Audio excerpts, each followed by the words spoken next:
Does the low bidder always win every single project? Well, guess what? That's a myth, and I'm gonna bust it today. My name is Daniel Quindamil. I'm the founder of I Am Builders. I'm a construction consultant, and I specialize in working with contractors and growing their construction business. And today I'm going to share with you the secret tactic that we're using that our clients are winning almost every single project using this method. Now, what happens whenever we bid a project? Whenever we bid a project, what does everybody do? Every contractor wants to maximize. They want to squeeze as much juice out of the bid as possible. So what they do is they come in and they only want to do the best jobs, and they want to do the jobs that are going to give them the most profit, and they're going to put their price as high as possible. But there's a myth out there that in commercial construction, or maybe not just commercial, but in residential too, that the low bidder is always the winner. And that's not necessarily true, because in my experience, clients buy based on three things. One is going to be your reputation. Two is going to be based on your relationship with them.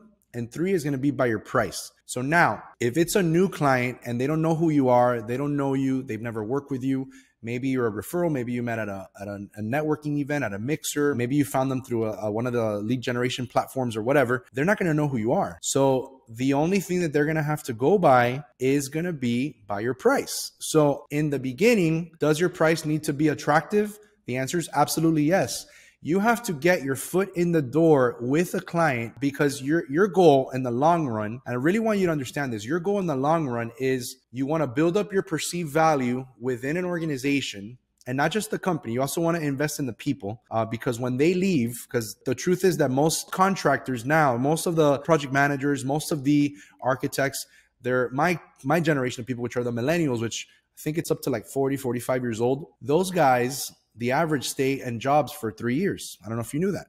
So what happens is when you come in, you want to get to know the people. You want to get to invest in the estimators, invest in the architects, in the drafters, in the designers.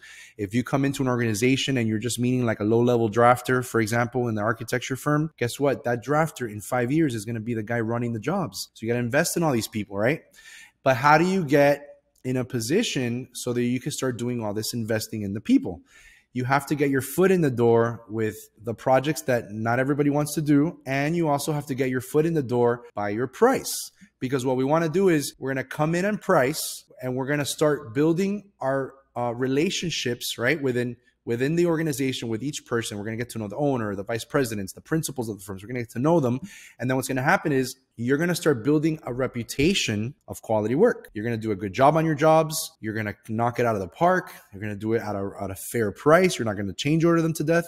And what's going to happen is you're going to start building a reputation. They're going to see your craftsmanship. They're going to see your quality. They're going to like you, and they're going to trust you, and they're going to want to give you more work, because the way people get, at the end of the day, the way you get someone to pay you money is the value higher than what the perception of the value is. So for example, if you come in and you bid at a job at $50,000, and the homeowner or the business owner or the architect or whoever's making the decision looks at your proposal and says, all right, I got these three. This guy is really, really bad, and he never shows up on time, and he's really, really bad. So his perceived value is really crappy.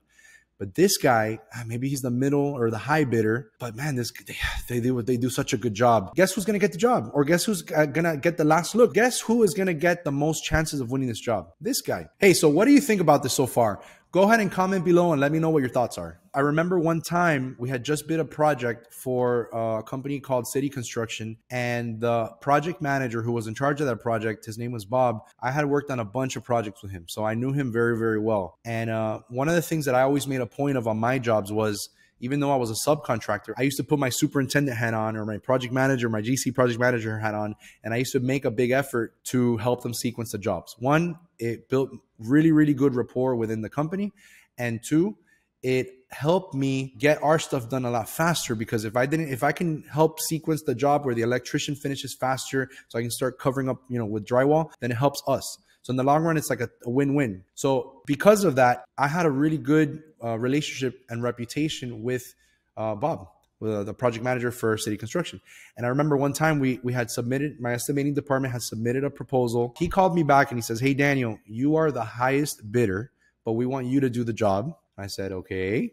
And he said, my low bidder is, I don't know, I think we were like at 65 or 70 or something like that. And he's like, the low bidder is 60,000. He literally said, you know how this is. My job is to try to buy out the job as cheap as possible. So what can you do on the price? So I went to the numbers and I dropped it like, I don't know, like 5,000 bucks or something, like right off the bat, because I knew I was going to make it up in change orders, because every single job you make up at least 10 to 30% in change orders. That's the common thing that we found. So I dropped the price, 5,000 bucks, boom.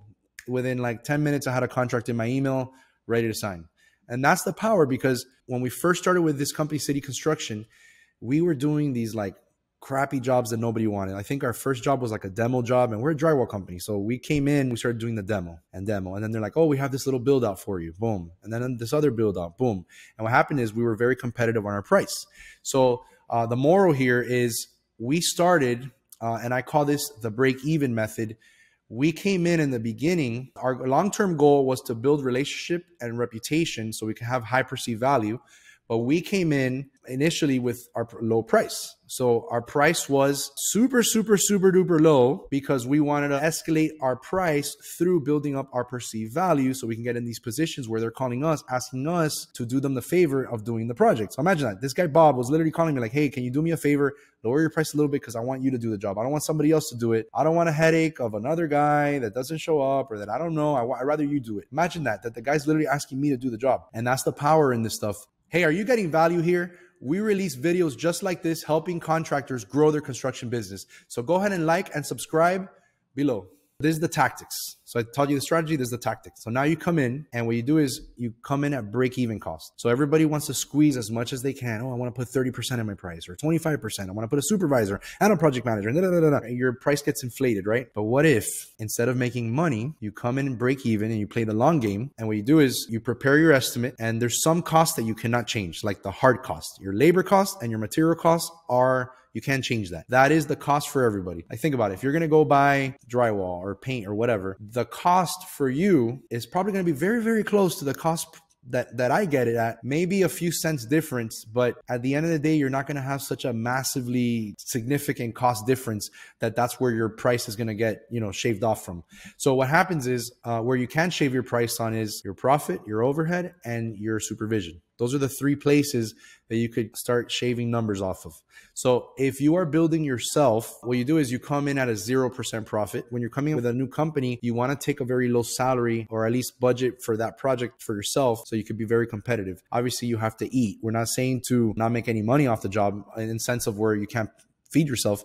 But what you want to do is you want to put your bare minimum, your bare bones. Normally, when you prepare an estimate, you get your labor, your materials, you put in supervision, your project management, equipment, contingency, overhead, profit, you throw in all these numbers. And most of the time, if you look at your data, your general conditions, your supervision, your profit, all those extra numbers are about 40 to 60% higher than what your actual construction costs are, your direct costs. So what you do is you shave off as much as you can. So you put 0% profit. Remember, at the end of the day, you're going to make up a little bit of money on change orders. So you're going to recover some money there. And your goal is to get in this position, 6 months from now or a year from now with this one company by executing the strategy multiple times with them, so that now they see your work, you do a good job. And I'm telling you, like, nobody's going to be able to outbid you or underbid you, because if you come in at break even, I'm telling you, contractors tend to have a short-sighted view of bidding and estimating. So they're going to say like, I want to make money now. I don't want to make money 6 months from now. I want to make money right now. So you are going to be different. You're going to play the long game. So what you're going to say is, I'm going to come in at break-even cost. I'm going to put 0% profit. I'm going to put in a small little budget. So like if you have right now 10 projects going on, let's say you have 10 projects and your salary that you're paying yourself is what, like, let's say 60,000 bucks a year. What you do is you divide your salary amongst the total number of jobs that you're going to have that year that you're expecting, an average, and then you put in. So you might put your salary at like 5,000 bucks for this job, 5,000 bucks for that job, 5,000 bucks, not, oh, I'm going to put a full-time supervisor for, 6 months and blah, blah, blah. And then you got to add like another 100 grand on top of that. No. That's crazy. You'll never win the jobs. So what you do is you come in as low as you can, break even. You're going to recover a little bit of money. And if it's a really, really, really competitive job, you can actually come in 10% under cost, and then you're going to recover usually 10% in change orders or maybe a little bit more. And that's going to allow you to get what I call behind enemy lines. And that's when you're going to invest in the people. You're going to get to know the estimators, the drafters, the owners, the vice presidents. You're going to start having small talk with them. You're going to get to know them because remember, people move up within companies. So today, this guy might be a junior estimator, but tomorrow he's an estimator. And the next year, he's the senior estimator. He's the guy making the decisions. And what you do is invest in everybody, be everybody's friend, be in with everybody, because what's going to happen is you're going to grow within the organization. You're going to get good relationships. You're going to get good reputation. You're going to get last look. You're going to get architects asking you to do their jobs. You're going to get owners, developers, you're going to get all these people wanting you to do their jobs. And then what you do is then you do it over and over and over and over. And as time passes, then the second part of the strategy is you come in at break even. And once you start building these relationships over 6 months to a year, then little by little, now you can start escalating your price. But you've proven your value. So now they're okay paying it. That's the strategy for the break even. So now, if you're serious about growing your construction business, this is one of the tactics that we use, one of the strategies that I mean, I'm telling you, nobody's going to be able to beat your price. And there's a ton more that I could share with you. So I made a free video training that you can check out. Right below me, there's going to be a link where you're going to learn how to get leads, how to estimate your projects, how to estimate on autopilot, how to close more jobs. I'm telling you, like, this is the framework that we're using to help contractors grow their construction business. So click the link below or go to iambuilders.com/training.